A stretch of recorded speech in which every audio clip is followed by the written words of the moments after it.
I am so glad you convinced me that the family car should be the Defender 110. It is so beautiful inside. It's so comfortable and it just feels indestructible. Yes, it really is. I've been waiting a long time for the new model to come out. The Defender 110, I'm telling you, it's my favorite car of all times. It's my third one. You know, I have stories of going off-road. The guy managed the group. He was like, what are you doing in this beautiful car? I'm like, I'm going off-road. He's like, are you sure? Because you can use one of ours. And then they look like Mad Max cars. I'm like, no, we're going to do this. And he was shocked. Wow. Well, it's great because the Defender has been reimagined for 21st century adventure, and its unparalleled off-road ability, as well as its robust interior, are invaluable whether you're headed towards uncharted territory or just a weekend of exploration. The Defender 110 tackles challenging surroundings with absolute confidence. The SUV conveys strength outside and in, featuring peerless technology like an intuitive driver display and an award-winning infotainment system. That's my favorite part, to keep you connected no matter where the journey takes you. Adventure is unique to everyone, and so is the Defender. Choose from the two-door Defender 90, the four-door Defender 110, or the larger Defender 130 with the ability to seat up to 8 passengers. You'll find uncompromising performance in all three. So pack up and go even further with the Defender 110. Learn more at LandRoverUSA.com/Defender. Capella University is rethinking higher education. With its game-changing FlexPath learning format, you can earn your degree on your schedule and fit your education seamlessly into your life. Imagine your future differently at capella.edu.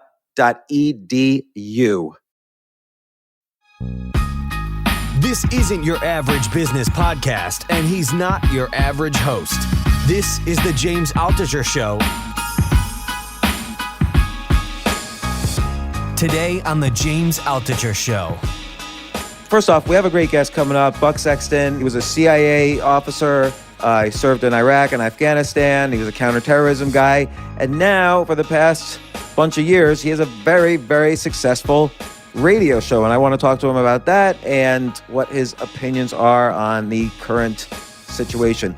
But, and this is related to the podcast, I want to talk for a second what it means to be a centrist.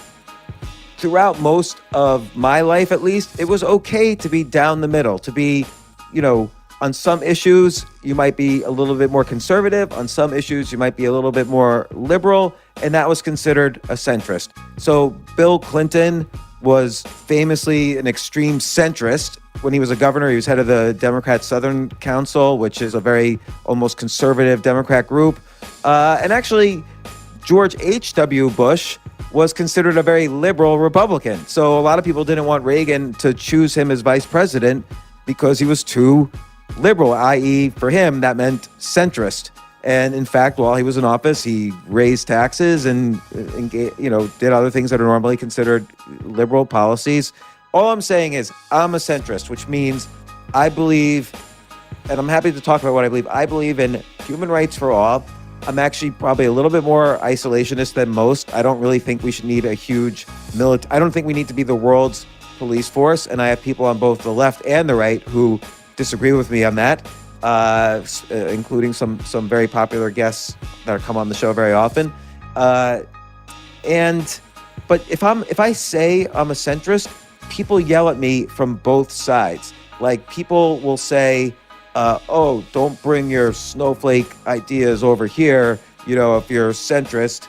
Or on the alt-left side, people will literally say I'm a racist if I say I'm a centrist. Now, I happen to be working on a lot of projects that I can't really talk about that very much exploring issue of systemic racism and how to solve it and how to think about it and what is it, because a lot of people don't really know. They throw these words around without knowing, but that's for another time.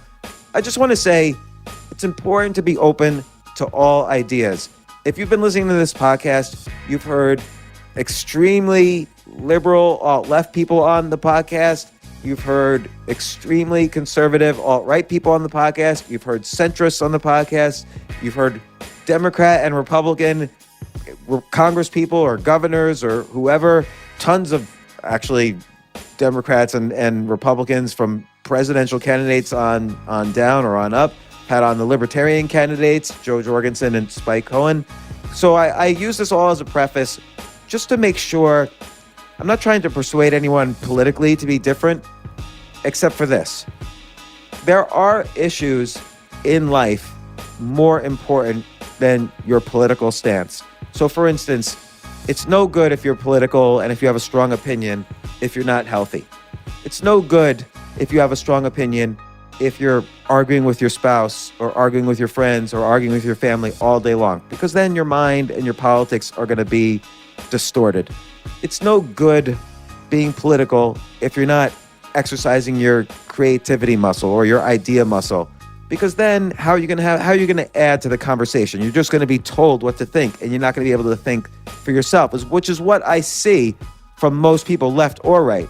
It's sort of like they believe in one thing, and then they have to believe in the entire menu of red, or they have to believe in the entire menu of blue. So if you believe in higher taxes, then you're against hydroxychloroquine, which have nothing to do with each other. But isn't it amazing how 50 million people who believe those two things and 50 million people believe the exact opposite of those two things? So all this is to say is think about what's in your life that is more important than who's president. And believe me, there are a lot of things more important than who's president. There are a lot of things more important than what your neighbor believes politically or what you believe politically. It's okay to not know the answer on some issues, but not just blindly accept what everybody else tells you. There's a lot, like for instance, healthcare. I honestly do not have an opinion, because if you think about it, Obamacare, I believe, was like a 900-page bill when it was passed. I haven't read the bill. I don't know what all the issues are. I don't know what the ramifications are of what, for instance, Trump is doing right now with trying to lower drug prices. Does that make insurance companies raise prices for insurance? I just don't know these things. I don't know all the ramifications. You have to spend a lot of time thinking about it. So anyway, about to interview Buck Sexton. It's a friend of mine. It's a popular conservative radio show host, podcast host. I've been on his show particularly to talk about my New York City article, which was very much fact-based and not political at all. But this is the point, is that it's important that any reasonable political system, particularly one as sophisticated as America, it is important for people of many different opinions to have discussions with each other so we could build some form of consensus that takes us forward instead of constantly battling and fighting. All the fighting does nothing but take us backward. So we have to figure out how to work together. And the first step in that is listening to people who have different opinions and being open-minded, not about their opinions, but be open-minded first about what you don't know. I always think about things I don't know. And sometimes I find myself, like my kids will ask me something and I'll start answering, and then I'll just realize, you know what? I actually don't have a clue what I'm talking about. Very fair to understand when you don't have a clue of what you're talking about. But Buck Sexton knows what he's talking about. Here's the podcast.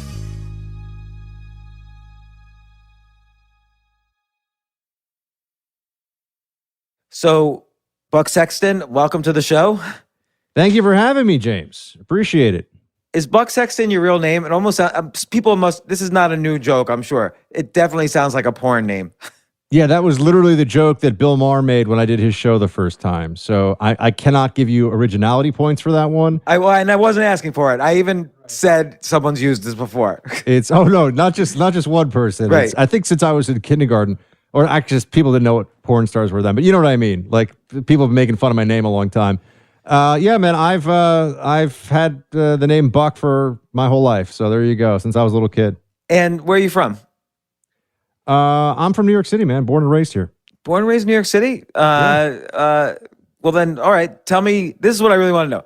What's the path to the CIA? How can a young, smart, intelligent person get into the CIA? Why did you want to get into the CIA? And then we'll get into later, if you're allowed to talk about it, what you did in the CIA, who you killed. A lot of memos, a lot of coffee. It's really way less sexy and exciting in real life than a lot of people would think. But it's still cool, though. I still think, oh, he worked in the CIA. It's in your bio. Like if you had to list 3 or 4 things in your bio, that's like the first thing. Yeah, I mean, there's some cachet to it, although I think that's been really dampened in the last few years because of what's going on with all these people. You know, it used to be, well, I'll get into that later, like the deep state and all that stuff. You want to talk about that? Yeah. but they're hurting the brand value of these things. As for how you get into it, it's kind of a weird pathway for a lot of different people. It's usually a little bit of the most boring bureaucratic process imaginable. I mean, did they approach you or did you approach them? I initially approached them and heard nothing back. And then they, I believe, separately approached me later on. But I was working at Mideast think tanks already, and I was already enrolled in Arabic, although I speak, I think, 5 words of it now. But I was enrolled in Arabic classes before 9/11. So there was a little bit of an all hands on deck attitude. And it's like, oh, you want to work in the intelligence community and go chase some terrorists? Here we go. So yeah, that was how it worked. But yeah, I mean, people apply for it like you apply for any. There's recruiting events on colleges. You can have the CIA booth, and they don't do any cool karate chops, or you don't get a flamethrower pen or anything like that. You're not like Jason Bourne. You're not part of like some secret project that. I mean, first of all, they like awaken you. Matt Damon in a fight, like really? I mean, about as credible as Ralph Macchio doing karate. But yeah, no, you don't. Particularly do in Cobra Kai, which I thought the choreography was the worst part of Cobra Kai. I don't know if you've seen it. The worst part of all the Karate Kid movies is the karate, which is just unbelievable. Like, I don't understand, how hard is it to make that a little bit cooler, a little bit better. Although you know that Johnny Lawrence, played by what's his name, Zabka? Yeah, is it Billy Zabka? He actually got a green belt. He actually learned some karate after the Karate Kid movie because he felt like, well, why not? Ralph Macchio, on the other hand, too cool to actually know karate, even though he's the Karate Kid. I mean, power to both of them for I mean, I haven't seen either of them since the Karate Kid, so I don't know if Ralph Macchio's really been in anything else. He could have been a good. I feel like he had good TV star kind of qualities if he went that route, but he never went that route. Can I tell you a super fun random fact? Yes. My mother was in a bubblegum commercial with Ralph Macchio 3 years before he was in the Karate Kid. You're kidding. They were like dancing together. It was a big commercial at the time. Yeah, it's actually still on YouTube. And was your mom like a big commercial actress? Yeah, she did commercials. I mean, she was a working actress at the time. Yeah. What'd your dad do? He's a stockbroker. So it's like very New York City. Like you hit the acting, you hit the Wall Street. You grew up, went to schools. Where'd you go to college? Amherst College in Massachusetts. And then you were taking Arabic. Did you major in Middle Eastern studies or anything No, like that? political science, pretty standard stuff. I mean, they didn't have a Middle Eastern studies major because it was a liberal arts college, but I did a lot of Mideast studies stuff. I was actually interested in it because I figured for energy and, being on like the oil trading desk or something, I was thinking about it from a commercial perspective, not a going to fight against the jihadists kind of a thing. And then obviously after September 11th, which happened while I was in college, it was like, oh, there are other reasons to be interested in what is happening in that part of the world. Well, okay, and you said you worked for a Mideast think tank before the CIA. I always wondered, what is a think tank? Like, people use that word all the time, and I guess it's a place that is funded by rich people that think about things and put out white papers. Does anyone listen to the white papers? Like, does anyone ask a think tank to think about things? So this is an excellent question because think tanks only have influence in Washington, D.C., and it's very questionable how much influence they even have in D.C. It depends on which one, right? Some of them are these institutions with, hundreds of millions of dollars in their endowments. I mean, some of them, the Council on Foreign Relations in these places there's a lot of very rich people that donate a lot of money to them. The way that they have influence, really, and it's changed, but the internet has completely, in my opinion, kind of broken their business model, so to speak. I mean, now it's, it used to be if you needed a paper on what would happen to a certain oil field in a part of, I don't know, Syria or Jordan or something, well, you got to go to the think tank to figure that, there was a little bit of this niche and specialization stuff they had going for them. But now, I mean, you can find this stuff everywhere. But the thing that they do provide is for the for the political party that's out of power, that's a place, it's like a holding tank more than a think tank for people that could be the next Secretary of State or that will staff those second tier positions, the deputy assistant secretary of, and the acting assistant secretary, not acting, that would be weird, but you know what I mean? The people that are at that other tier, a lot of them come out of the think tank. So that's interesting. So it's sort of like a government in waiting. Yes. Like Brookings, if you go to Brookings and are running the Mideast practice there or whatever it is. I mean, the think tanks I worked at were the Council on Foreign Relations. So I don't know how many Alex Jones fans you have out there, but CFR running the world, the Queen of England, the Illuminati, the Bilderbergs. That's a good imitation. Of course, I do radio, but thank you. And I worked at CFR, and I worked at a place called the Washington Institute for Near East Policy, WINEP, WINAP. But and I spent a little time at AEI, which is another very well-known one, but I was kind of on loan there. But the big think tanks like Brookings, it's almost like a policy social club. That's the real access and influence that it has. So it's not really so much that anyone gives a crap about the white paper on whatever, because they don't. It's more that they'll have a luncheon on at their office on Massachusetts Avenue or whatever it may be. And then, from there, they will maybe have a connection to the administration later on, or they'll have a connection to a new administration. And so that's really, if you think of it like a social club for policy nerds, that's what a lot of the think tanks in DC are all actually about. And why did you want to go to a think tank? Did you see it as a ticket to somewhere else? I just thought I thought it would be interesting. Think tanks are horrifically boring, and it was just strictly I did internships. I was never a real employee. I did summer internships, then I went into the CIA after college. And I think one of the reasons I wanted to go to the CIA was I was like, well, I don't want to just write papers. I mean, I'd actually like to help blow up the bad guys in some way. But again, memo writing, not really blowing. If you want to do really interesting, badass stuff, you got to go into the military. There's no other version. You did do tours of duty as intelligence officer in both Iraq and Afghanistan, and you were in the counterterrorism center. I learned a lot of cool stuff. Yeah, for sure. First off, when you get into the CIA, was there like rigorous training, kind of like a Navy SEAL sort of thing? Not even close. Not even. Am I disabusing you of all these notions? I feel like every spy movie you've ever seen, you're going to think, no, man. I mean, it's. But this is the whole thing. Is like we all have seen all these spy movies and read books and read newspaper articles. And look at me. I don't know. I actually don't know these things which are talked about all the time. So the way I explain it to people is that the CIA is not. And then look, I was an analyst, and people will say, well, if you were a case officer, which is the term that people use for what they'll say is like a field agent or a field operative or whatever, but case officer is the real term. I mean, case officers have meetings, but, they're also writing a lot of memos and sitting at a lot of desks too. And people don't realize this, that unless you're talking about operations in a war zone or an area where there's really extensive counter-terrorism or counterinsurgency operations going on, it's really about information. It's just about information, the collection of information from sources, and then the analysis of that for the policy community to make good decisions. One of the things that you learn, and I was in total from 2005 to 2010, one of the things you learn is that a very small number of people make the meaningful decisions in the government, and they can be influenced by a person who, wrote an editorial in the New York Times that morning, every bit as much as whatever they read in the president's daily briefing. That's just a fact. That's reality. And everybody who knows how the game works will tell you that. So we'd like to think because we have all this secret stuff, we're much better. I mean, people used to make fun of the agency as CNN with secrets back in the 90s. Some of the stuff does get kind of classified, and that's more not because it's so sensitive. It's because even if it's not sensitive, sometimes they'll punish people just to make an example of them for saying stuff they're not supposed to talk about, meaning that there's no actual harm to anyone or anything, but they're like, hey, you weren't allowed to say that. So all of us get a little bit, they tense up, especially with the overseas stuff, because that's where actual interest, and look, what I did as an analyst in Iraq and Afghanistan was more interesting than what 95% of analysts who preceded me before 9/11 would have gotten to do in their jobs.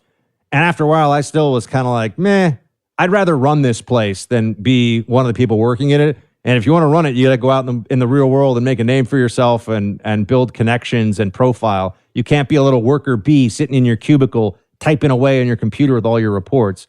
When you started in 2005, did you get a sense, so this is like 4 years or 3.5 years after 9/11, did you get a sense that between 9/11 and 2005, or maybe even after that, were there a lot of activities that could have turned into huge terrorist acts that the U.S. stopped after 9/11? Like there was always this fear that there was going to be more terrorist attacks after 9/11. And then there was also this kind of idea that maybe the U.S. government was stopping uncountable amounts of terrorism that we just never heard about.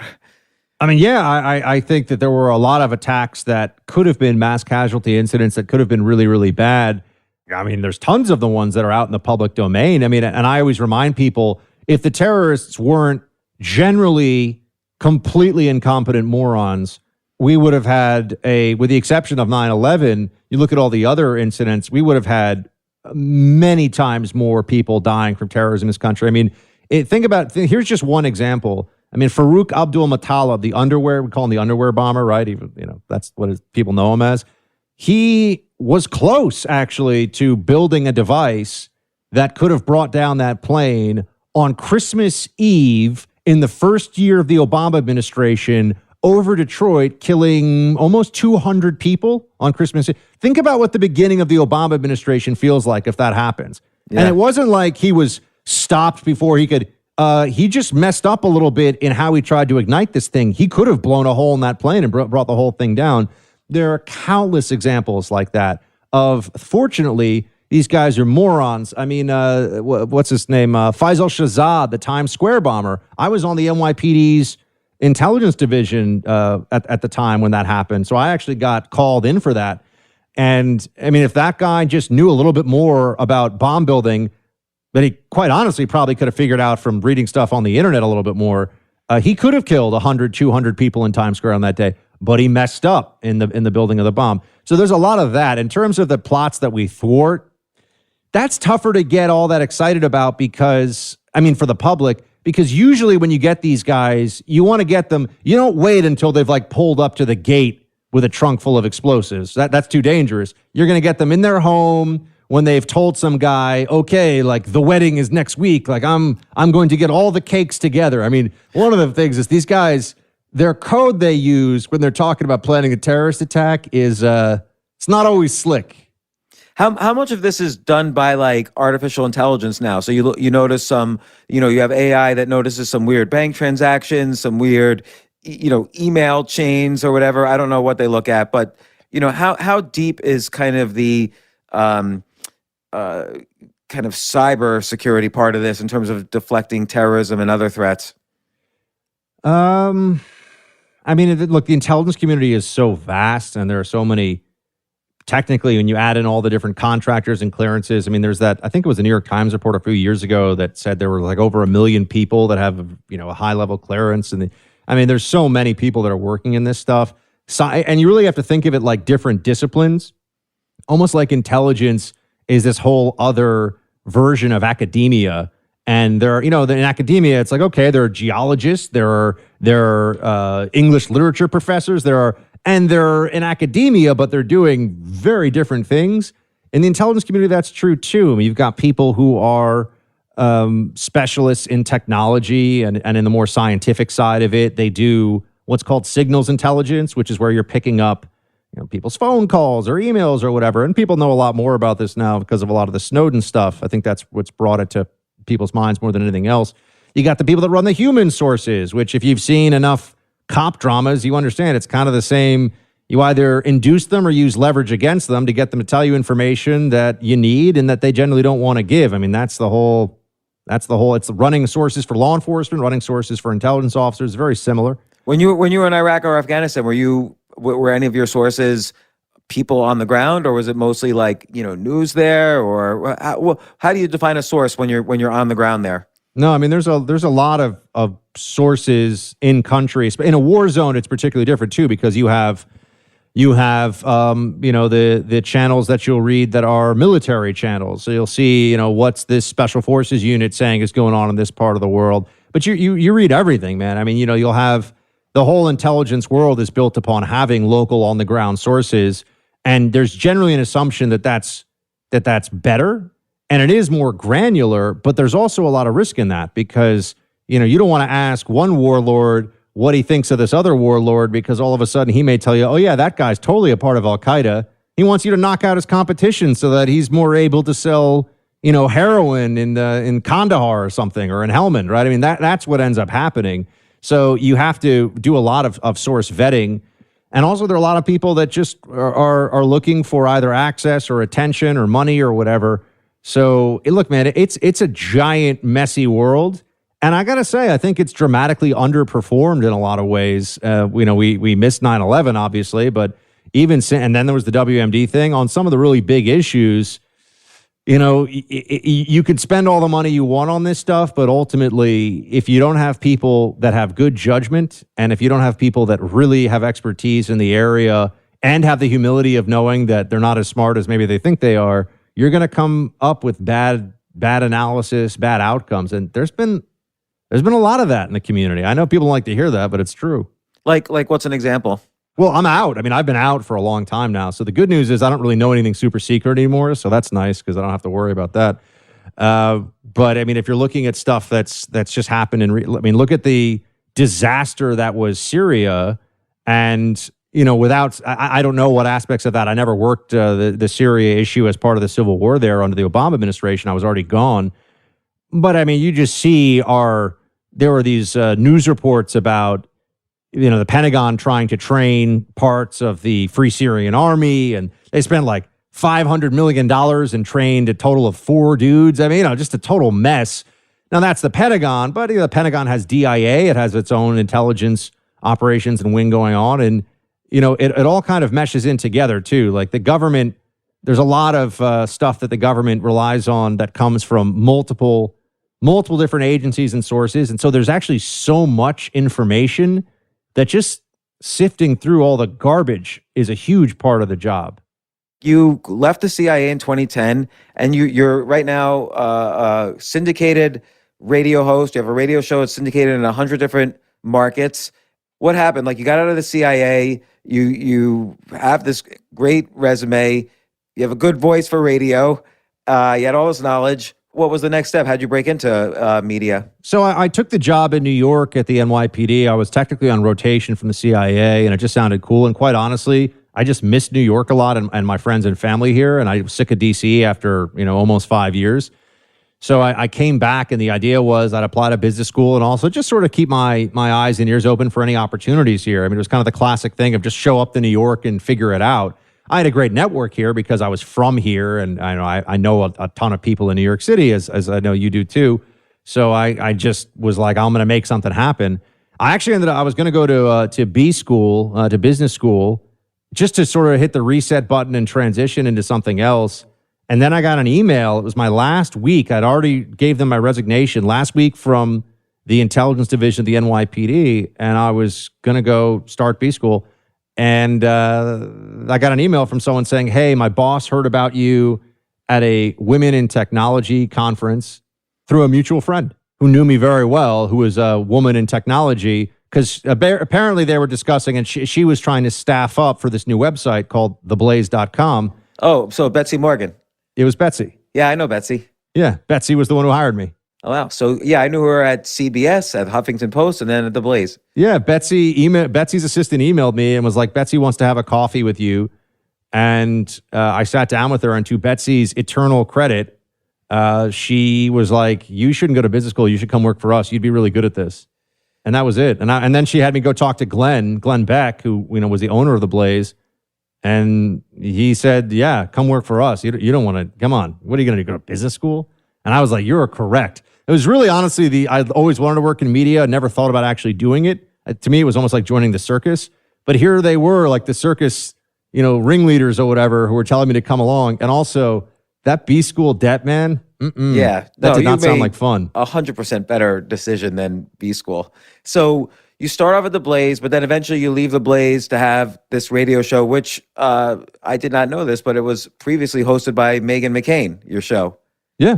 When it was called America Now. Mm-hmm. Now it's the Buck Sexton show. Mm-hmm. And what does it mean that it's syndicated in 100 markets? Like, do you get money from each market? Like, what's the economics of that? Yeah, well, I'm syndicated. It's 180 total stations, probably about 130 individual markets, and then also you add on top of that, some of them have an AM and an FM station, so that's why the number gets to 180. But it's funny because the radio syndication game, there's a lot of people that'll say they're nationally syndicated, and then they want to tell you what the number of stations is, just because that's usually a way for people to, but it's much more about the quality than it is about the quantity. So most of my audience, and this is true for anybody on radio, is going to be in the top 50 metros. So when someone says to you, like, there are plenty of people that have 60 or 80 radio stations, but most of those stations probably have a listenership that's honestly so small it can't even be measured. So and they won't pay for measurement. So it's a station, they're playing it, but no one even knows. I'm being serious. No one even knows that they're listening. I've always wondered about this. And again, these things seem obvious. They've been around forever. But whenever I've asked radio people, somebody has a show on some AM station in, wherever in the middle of Oklahoma and wants me to go on it, and I ask, oh, how many people listen? Oh, enough people listen. I never actually get a clear answer. Yeah, well, I mean, the way it works is you'll have, one, like I'm on WRNYC, right? And that's probably the biggest, it's number one or number two, depending on the metrics, I think, but it's the biggest talk radio station in the country. So just being on WOR for me, which is the big New York talk station for iHeart, is going to be a larger audience. That one is going to be a larger audience than some people who will be on 30 or 40 stations syndicated have from all of those stations together, right? Mm. So if you're asking, like, how does the game work? I mean, you essentially sell advertising based upon your cumulative audience size. And the cumulative audience size is determined by the Nielsen ratings in these different, again, is this like do your listeners, I mean, should we be talking about like how to pick up chicks or something? Like, I just feel like, really, this is, okay. I'm interested. Okay, so, because you'd have to teach me about that, by the way, because in the COVID, I actually have a girlfriend now, but in the COVID pandemic, I can't imagine what it's like for people who are trying to make things happen. Anyway, you add together all the metro stations. And so for me, it's really, most of the audience is in, I have a great station in Denver, San Diego, Austin, Texas, Baltimore, Maryland, obviously New York City, Boston. Like, that's where your audience in terms of overall numbers really are. There are a lot of little stations in towns that most people couldn't find on a map. I love those people. I love that they listen because they go to the cumulative numbers, but those stations have far fewer listeners. And will regular radio survive versus, podcasts and digital and streaming and everything else? Like when I want to listen to stuff now, I just go to YouTube and listen to whatever I want to listen to. Yeah, I mean, it's been dying for 20 or 30 years, meaning that still, it's a very slow melting iceberg is what a lot of people I know who follow the industry say. I mean, look, radio numbers are still really healthy. It's a big business with a big audience, and Rush Limbaugh is enormously influential on the right. Sean Hannity has a huge number of people listening to that show. And, so, some of these other big names, I mean, they have audiences. And remember, it's an audience that's listening to really just one person for, in many cases, 3 hours a day. So your connection with that audience is really powerful. It's really strong. The digital here's what I do. I push a podcast and a radio show, and I'm on YouTube, and I'm on, God, I was going to say Tinder, Rumble, not Tinder, which is this new video platform that's competing with YouTube now, right? Really? And I'm on YouTube, like I'm on all these things, and that's the idea is that you just try to expand your audience as much as possible and have as many folks as possible listening to you, because as long as that radio audience is still, like, people are very habituated. Like, why do folks still even pay for cable TV? There's so many ways around it. A lot of people are just used to it. They're like, I like the cable, the same way they're like, I like listening to the radio. I think people still pay for AOL dial-up. There's still customers for AOL dial-up services.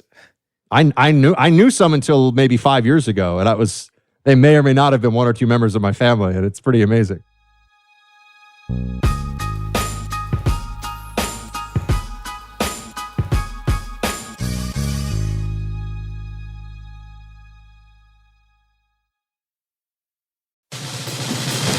These days, we're all investors, trying to be smart with our money despite our worst impulses. But at iShares, we believe that deep down inside of every investor is a better investor.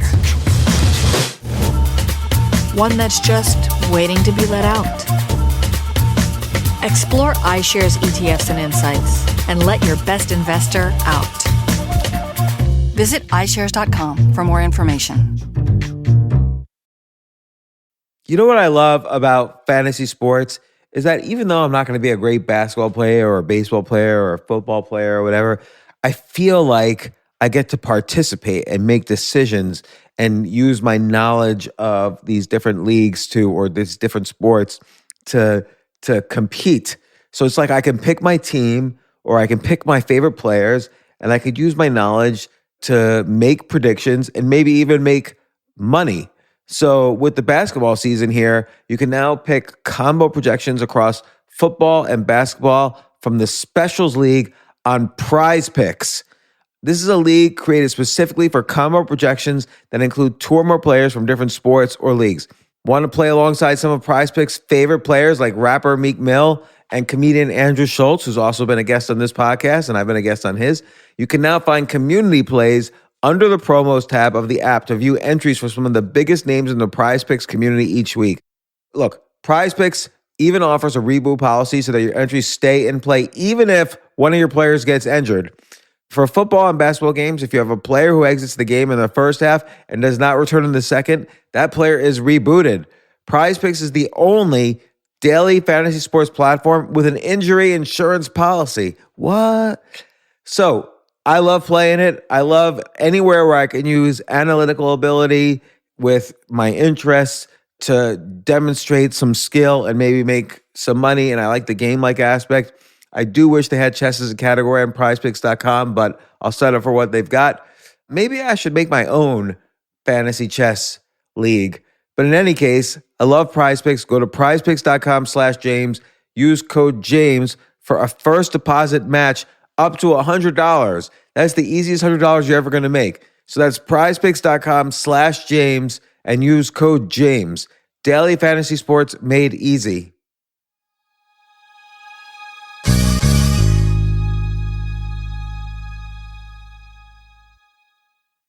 The future of learning is definitely online. Like, it's such BS that you have to spend $200,000 or take $200,000 in loans and go to some fancy school when it's useless. It doesn't guarantee you a job.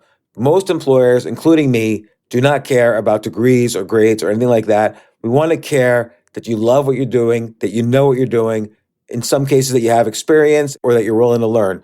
But people in general love learning and are curious. Like, the key to success is curiosity. And I think masterclass.com is the perfect model for online learning. I'm really happy they're sponsoring this episode. If you're going to give a gift, give the gift of learning. Masterclass makes a meaningful gift this season for you and anyone on your list, because both of you can learn from the best to become your best, from leadership to effective communication to cooking. Let me tell you some of the classes I've taken. I've taken comedy from Steve Martin. I mean, can you believe I can take a class from Steve Martin on comedy, or Judd Apatow, my favorite comedy director? I could take an actual class from him on writing. Wolfgang Puck on cooking. Dan Brown on writing, or Judy Bloom, who's been on this podcast, on writing. By the way, Wolfgang Puck also has been on this podcast. It's such a pleasure. I try to take classes all the time from masterclass.com.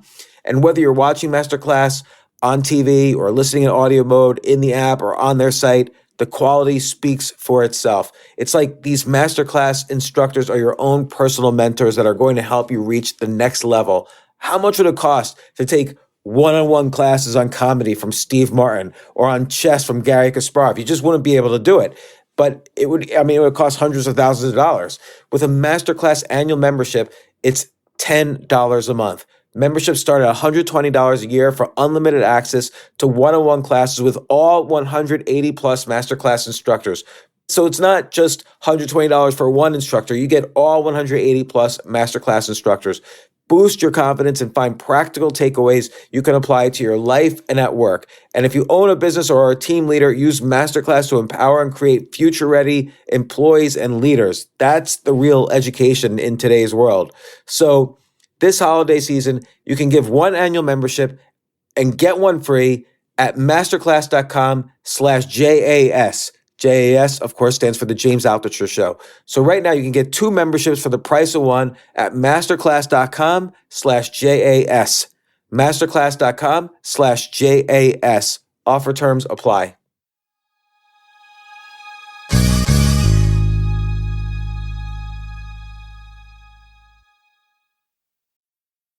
All right, so now, current environment, I feel like the media has become so, I mean, and I'm sure you've had this discussion a million times before, which is why I was hesitant to get into this topic, but I'm just fascinated by how polarized everything is getting. There's no coming together anymore. I kind of feel like it's over in terms of any sort of unbiased media. By the way, historically, media has always been biased. I think there was a brief period where you could have hoped for the best in sort of unbiased media, but I do pretty much think that, you're either on one side or the other, unless you're the AP.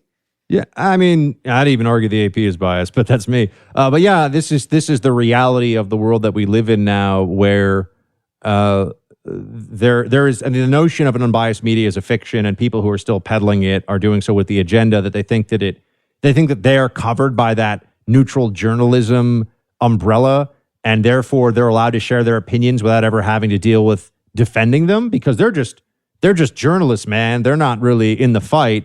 So there's a lot of cowardice. I mean, you see a lot of that at CNN. You see a lot of that at some of the, ABC News. I think everyone kind of knows MSNBC is liberal, including MSNBC. I don't think they really... CNN is the worst offender in this regard, where they still will tell you they're a news network. I mean, they're really an anti-Trump network. They're actually devoted to the beating the Trump administration over and beating Trump himself over anything else that they do. But then you have like websites like that are even more extreme, and because their listeners want them to be. I'm not even accusing them of anything, but like Daily Kos on the liberal side, Daily Caller on the conservative side, so you have, these websites also get more and more polarized.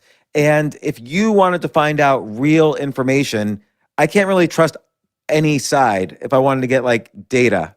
I mean, there are sources for data on the internet, but you have to kind of dig now.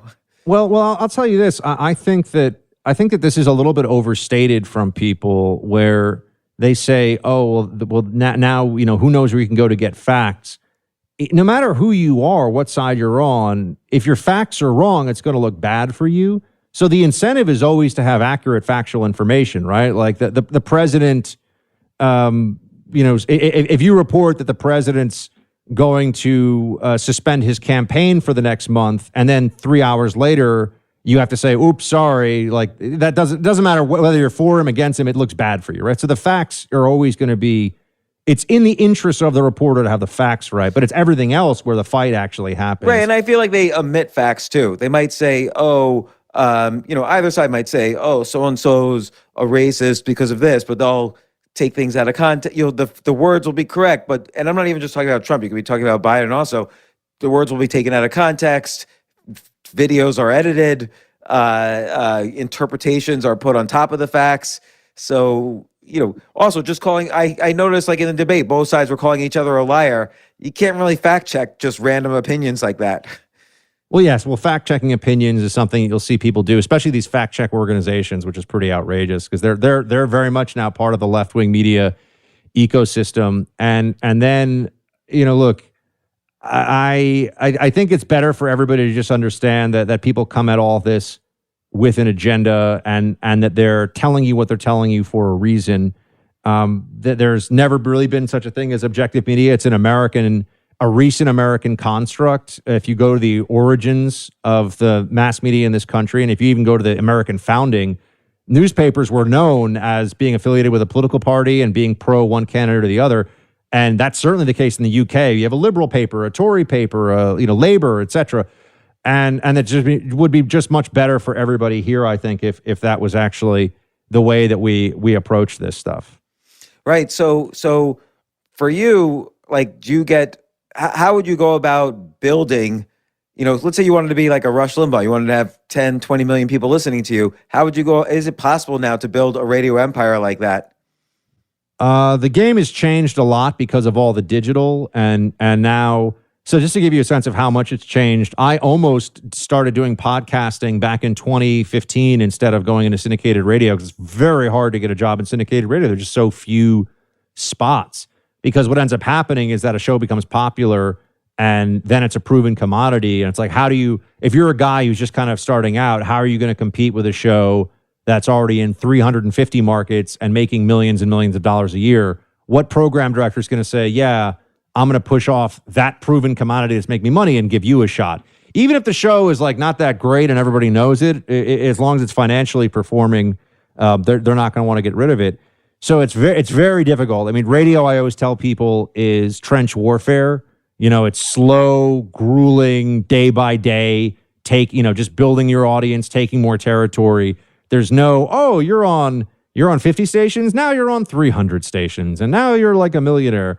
But the way that the model works is you do radio, and you also have a podcast, and you also have a YouTube channel, and you have these other arenas, because you're also going after a younger audience, right? Radio is a very specific demo. It's mostly people in their 50s and above, and depending on the market. But I mean, it's mostly, and when I say radio, by the way, I'm talking about talk radio, not Z100 or these things that are, music stations, talking about talk radio stations. But podcasting skews younger. And TikTok, which I know I'm not supposed to do this because of Chinese espionage concerns, but TikTok skews even younger. I might start a TikTok channel just to try to get people in their 20s. And one thing you've seen is some people have built really big digital audiences. And I was going to go the podcast digital route first, but then I got the job in syndicated radio. But you've got a pretty big digital audience. Like you have, almost 500,000 Twitter followers, and like you is that from the radio? Is that like just your listeners? No, that's just for me firing off tweets that go viral. I mean, radio. I think the radio to Twitter transition is very, very challenging. It's not the same audience really. Maybe I'd say less than 5% of my audience actually even has Twitter on radio. That's just a guess, but I've seen some numbers to put. Whereas Facebook, Facebook was amazing for a while, and I didn't leverage as much as I should have years ago, where you had over 90% of your audience was on Facebook, even on talk radio. Facebook was great for conservatives, but now that they've put in all these new restrictions, Facebook's now a pay-to-play platform. So if you're not willing to pay, I mean, you're just wasting your time. I mean, Facebook is. And I'm surprised that this hasn't had more of a negative impact, but really what it does is crowd out idea people and political people on the right. But, if you want to sell tea cozies or something, you don't care as long as you're getting the return. So that's what Facebook has turned into. So now, from your perspective, you're on the right side of media, and you've talked to a lot of people. This is the one where I have with this election coming up. What do you think are the odds? And again, this can sound like a stupid question. What do you think are the odds of a secession, any state seceding after this election? And I feel like a year ago this would have been a ridiculous question, but now it's actually a possibility. I think the odds of secession are almost zero, to the point where I think that nothing is totally zero. So I can't say that, but I'd put it at less than 1%. And here's why. What we're really seeing is that people will do what they're told in this country, no matter how stupid, cruel, contradictory, or insane. The government has a lot of influence over you. And, I even think about this in my own building in New York, where I was sort of not as freaked out about all the mask stuff as everybody else over just the summer months, when we had basically no cases in New York at all. And I find out that this has become some kind of a problem, and people think I'm making some big political statement. No one told me, but I found this out later. They're complaining to the building management. And I'm like, what the heck is wrong with you? There was no COVID in New York City to speak of for the entire summer, and people were still masked up all the time, all day long, everywhere. And it's because they do what they're told. So, as much as I could imagine people talking about a secession movement, let's look at the reality. People who are after the election, the moment anyone starts saying, oh, we're going to secede or whatever, they don't want to deal with that. That's a hassle. They want to get their check. They want to watch Netflix. They want to stay home. People don't have they're not willing to do it. They're not willing to make these kinds of decisions anymore. That's what I see. It's weird, because I always used to think of the U.S. as like, the screw the government country. Like, you'd become a teenager, and then it's like, oh, people over the age of 30 are evil, and like the government, politicians are all corrupt. When did we suddenly become like this docile population where, basically, I mean, and this is not a political statement on the lockdown. I always have to clarify that I think there are more important issues, honestly, than politics and, many of the daily issues that people are worried about. But the lockdowns clearly affected tens of millions, if not hundreds of millions of people. You see this in New York City. The economy is falling apart. The economy might fall apart, all over the place. Who knows? But one thing for sure is it was almost every amendment, every part of the Constitution was violated during this pandemic period. And you see this because all the state Supreme Courts are ruling against the economic lockdowns. So why do you think this happened? Why do you think it was just like, oh, okay, let's all roll over and play dead, literally play dead? I think we've gotten too fat, happy, and comfortable as a country. I just think that as long as the internet's on and people have food to eat, and you know, their political allegiance has become a huge part of individuals' identities. So they also have the tribalism around all the lockdown stuff has been amazing. I look at all these Democrats. I'm like, well, what about the Democrats who are losing their stores, losing their livelihoods? Oh, well, you know, I guess it's the price the price I have to pay. You know, I mean, and people are nuts. But you know, I think that the polarization that we see. You know, I used to do conflict management studies or whatever they used to call it. It was originally conflict resolution, and they realized that they never resolved anything, so they changed it to conflict management. You know, with international relations studies.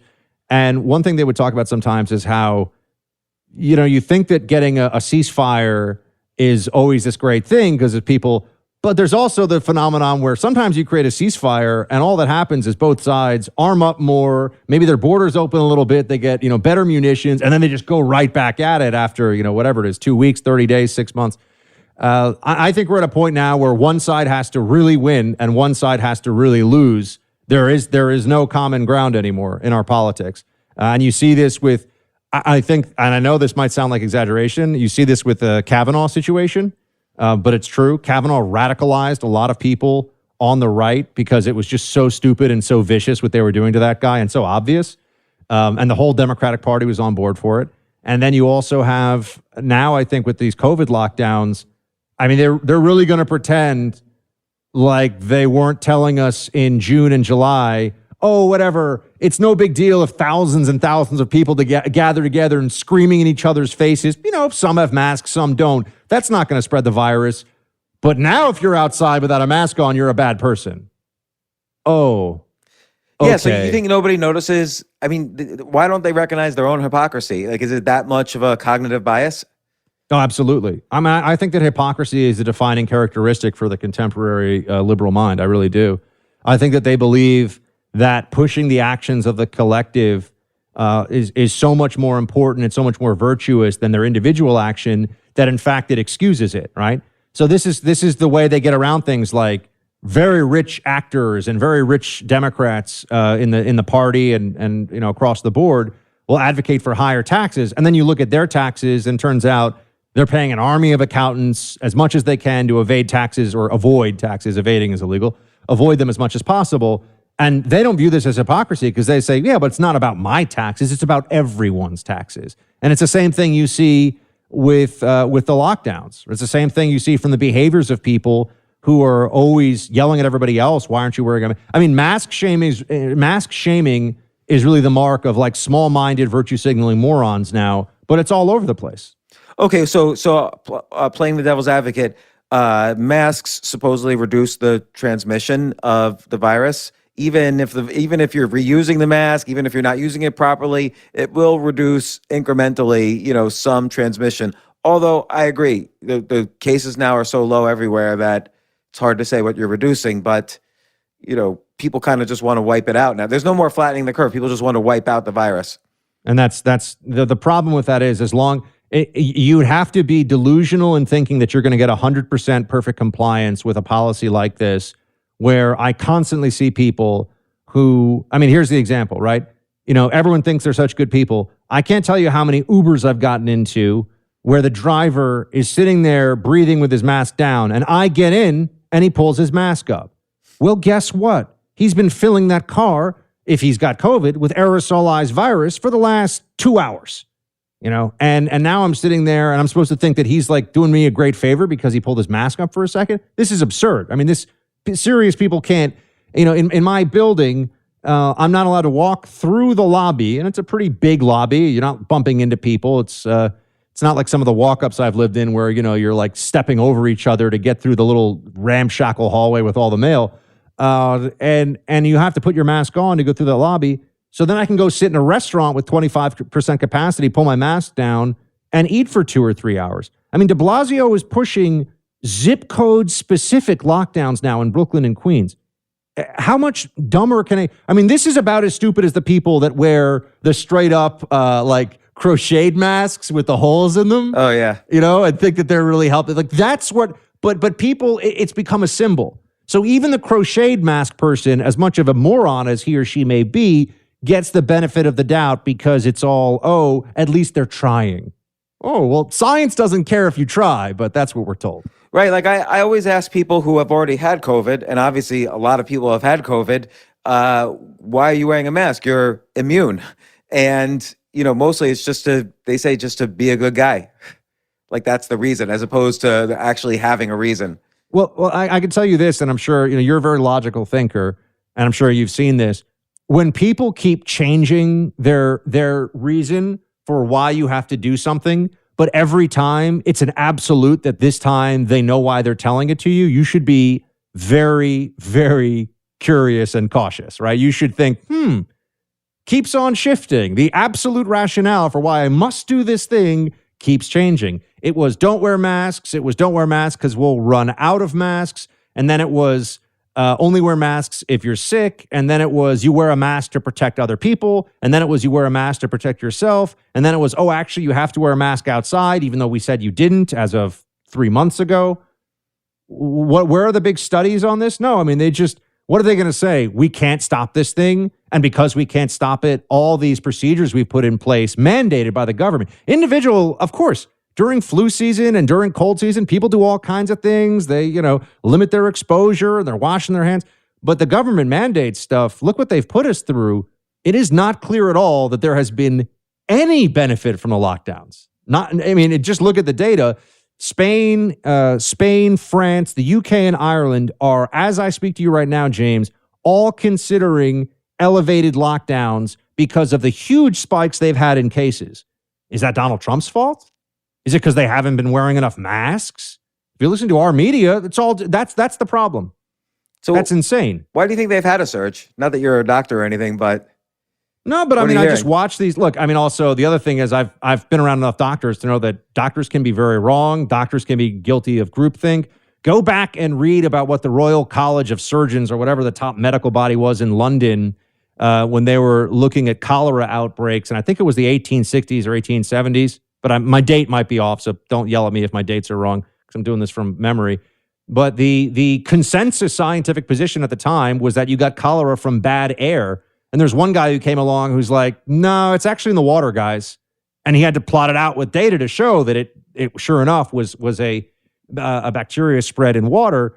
But the scientific consensus in London, which was the most sophisticated capital of the world at that time, was that it was just bad stuff in the air. I forget what the term was that they used for it, but miasmas is what they called it. I think you bring up a great point that consensus is different than pro-science. Correct. But a lot of people confuse the two because pro-science might mean the scientific method and double-blind tests and actual science, like a laboratory experiment that then is broadened out to include a large human experiment. But you look at, another example is the case of Igor Semmelweis in the 1840s, I think it was, where he basically discovered that if you don't wash your hands after treating a sick patient, a doctor might get a healthy patient, particularly a mother giving birth, might get her sick or even get her to die because of germs. But consensus was that wasn't how diseases were passed, so nobody washed their hands. And even after this guy proved it, consensus was still overwhelming that everybody thought, oh, no, that's unscientific. Like the science is you don't have to wash hands. Yeah, I think it was Einstein who was confronted by somebody who said, all these scientists say that you're wrong. And he said, it only takes one to prove me wrong.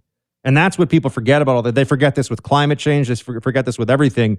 And you can tell also by people's actions. I mean, I just like to be a logical thinker. I mean, I'm not a doctor, but I've also had the experience several times in my life of going to doctors and saying, hey, I have this problem.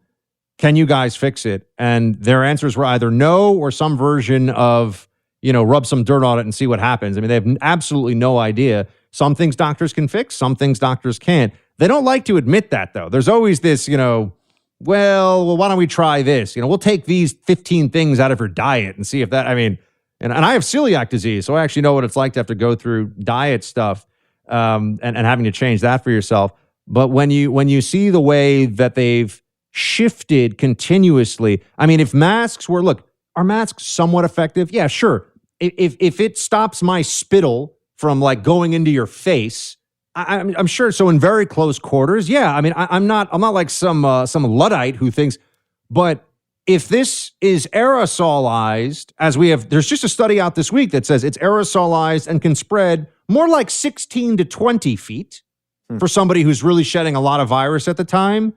Do people think that this porous cloth mask that's open at the top, I work out with one on, so the air is breathing out from above and below, they think that that's really filtering out enough submicroscopic particles that they're not going to get an infection? That's interesting thinking. I'm just going to put it out that way. And when you had the Spanish flu pandemic with a 5% fatality rate, tens of millions of people dying all over the world back in, 1918, right? They had masks. They had cloth masks. Yeah. Anyone really want to argue that they stopped that? And trust me, with a 5% overall fatality rate, people in their 20s and 30s were dropping like all over the place with that thing.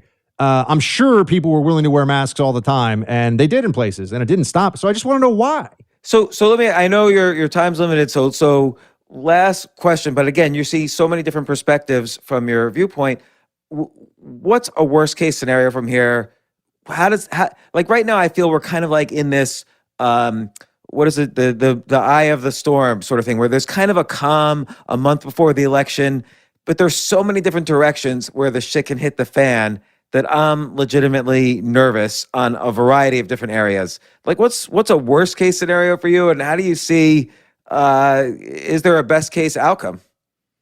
I think that there's going to be if Trump has more votes on election night, which I believe he will, I think that there will be a straight up, and I mean systematic or systemic, I guess either way, refusal to accept the results. I think that they're going to not only drag it into the courts, I think that these Democrat paramilitary types from Antifa and the BLM shock troops and all the rest of them will take to the streets in major cities and paralyze those cities. And there'll be so much pressure on the general public and on politicians to go along with this that, I think we may have, you've had sort of pretender popes or whatever in the past. We may have a pretender president situation where Biden just won't concede. Then what do we do? And they keep saying, no, it's in the courts. It's in the courts. We have absentee ballot, not absentee ballots, mail-in ballots, which are absentee, but specifically these mail-in ballots that they're now changing so you don't have to request them. And we can't know. We're still going through them. To delay the whole process. Saul Alinsky was an evil genius, and all you have to do is read Rules for Radicals, and you see the way they're going to approach this election, which is they will flatly refuse to accept it. And in a sense, I think, James, they're already saying that because they're saying they won't accept the results of the election in advance, and so it's better if you vote for Biden because at least then we'll have a real presidency. Some have more or less said that out loud already. Could Trump have done something different in terms of just creating? He's very much, as one of my guests put it, he's very much a unilateralist, meaning he makes the decisions, he executes them, and doesn't care what people think. Is there a way he could have built consensus along the way so that there wouldn't have been as much hate towards him? No. It was just all baked in. All baked in. Hillary was supposed to be the president for 8 years. The elites in the media, academia, Hollywood, the legal profession, overrun with crazy socialists now. They want to bill you $750. It's just like what I said before about the hypocrisy. They want to bill you $750 an hour, but they're all about, Obamacare, right? This is sort of the stuff that you get from people now. I think that Trump was, not only was he hated from the beginning, but there was abusive process that was used to really hurt his presidency with the special counsel and all this other stuff that we've seen. So, I don't think there was any. Look, is he rough? This is where people go, come on, Buck. Yeah, man, is he rough around the edges? Are some of his tweets, even for me, I'm like, come on, man, not that, Yes, of course. But what's so funny is the liberals, they live in a fantasy land where they think people like me who support the president don't know that stuff. Or no, we know we know he can be a little bit of a loose cannon. We also don't care. We also think that the Mitt Romney approach, bend the knee, beg forgiveness, and get a nice pat on the head from the progressives as they steamroll everything in your life. We don't like that. That's not fun. Well, Buck, I know you've got to go. So thank you so much for the time. I've enjoyed also being on your show as well. Can I plug the Buck Sexton show now? Yeah, which I think, there's probably about 5% of your audience, which I know is a very robust podcast audience, that might be willing to check it out. But for that 5%, look, I'm just going to say it, the best conservative podcast / talk radio show you're going to hear. I'm not shy about it. So, and by the way, even if you're not conservative, just listen to other viewpoints. Like, you'll see what you learn. I listen to all viewpoints, and I've had people from every persuasion on the podcast, and you learn something from everybody. I think everybody's also just closing themselves off. Yeah. Oh, if they're for higher taxes, that means I have to also be against hydroxychloroquine. Like, there's no menu of issues where you have to believe everything. Just as part of my pitch to your audience as well, for the liberals out there, I know a lot of liberals in media. The really smart liberals all like me and like to hear behind closed doors what I think about things. So I'll give you that. The smart liberals like me. It's the idiot bomb throwers that don't give the Buckster any love. Well, no bomb throwers here. Buck, thanks once again. Enjoy and come on the show again. Maybe after the election, we'll see if your predictions were right. Thanks so much, James. You take care. Yeah, thanks, Buck.